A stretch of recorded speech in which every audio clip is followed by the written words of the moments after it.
Online business করছেন অথচ haters থাকবে না? অবশ্যই থাকবে। হ্যালো এভরিওয়ান, আসসালামু আলাইকুম। ড্রিম কেক হাউস শরীয়তপুর পেজে সকলকে স্বাগতম।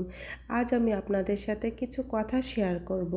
আর সেটা হচ্ছে যে অনলাইন বিজনেস করছেন, আপনাদের তো হেটার্স থাকবেই। সে আপনার হোক আমার হোক সবারই হেটার্স থাকবে।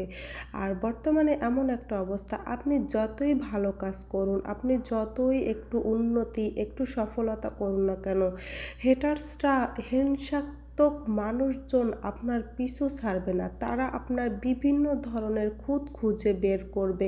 আপনি যতই ভালো কাজ করুন না কেন, তারা আপনার কোথায় কোন খুঁতটা পাওয়া যায় সেটাই খুঁজে বের করবে। এই যেমন ধরুন, আমার এই কেকের বিজনেসের কথাই বলি। আলহামদুলিল্লাহ আমি যতটুকু পারছি এবং পারতেছি সবটাই আমার নিজের যোগ্যতায় আমি পারতেছি। হ্যাঁ, আমার নিজের কষ্টে, আমার অতি কষ্ট করতে হয়। আমি এই বিজনেসটা যে আমি কতটা কষ্ট করে করছি সেটা একমাত্র আমার আল্লাহ ছাড়া কেউ জানে না। তো যাই হোক, এখানে অনেকে এসে বলবে, এটা আবার কেমন কষ্টের কাজ, এটা কি এমন কষ্ট, কেক বানানো কি কোনো ব্যাপার নাকি, কেক বানানো তো কোনো ব্যাপারই না।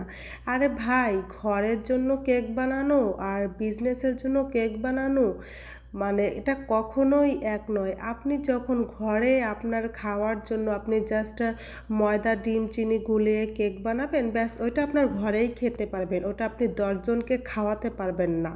কারণ ওটার মধ্যে কিভাবে কি থাকবে না থাকবে সেটা আপনি জানবেন। কিন্তু যখন একটা প্রফেশনাল ভাবে কাজ করতে হয়, যখন আমি মনে করব যেটা আমি সেল করব, বিজনেস করব, তো এটা সম্পূর্ণই আলাদাভাবে করতে হয়। ঘরের মতো করে আমি কখনোই কেক বানাতে পারবো না আমার বিজনেসের জন্য। একসময় আমিও বানিয়েছি যে ঘরে খাওয়ার জন্য, কিন্তু যখন আমি চিন্তা করলাম আমি এটা নিয়ে প্রফেশনভাবে শুরু করব, কিন্তু আমি তখন ঘরের মতো করে কেক বানাতে পারিনি। তখন আমার সম্পূর্ণ ভিন্ন আকারে কেক বানাতে হয়েছে, যাতে 10 জন মানুষ আমার কেকটা খেতে পারে, কেক খেয়ে প্রশংসা করতে পারে।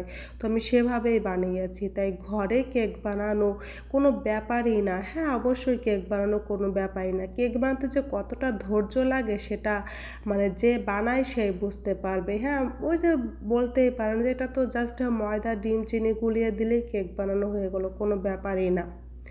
তো বানান, দেখেন, আমার মতো শুরু করে দেন বিজনেস, তারপরে দেখেন পারেন কি না। সবাই ভালো থাকবেন। আল্লাহ হাফেজ।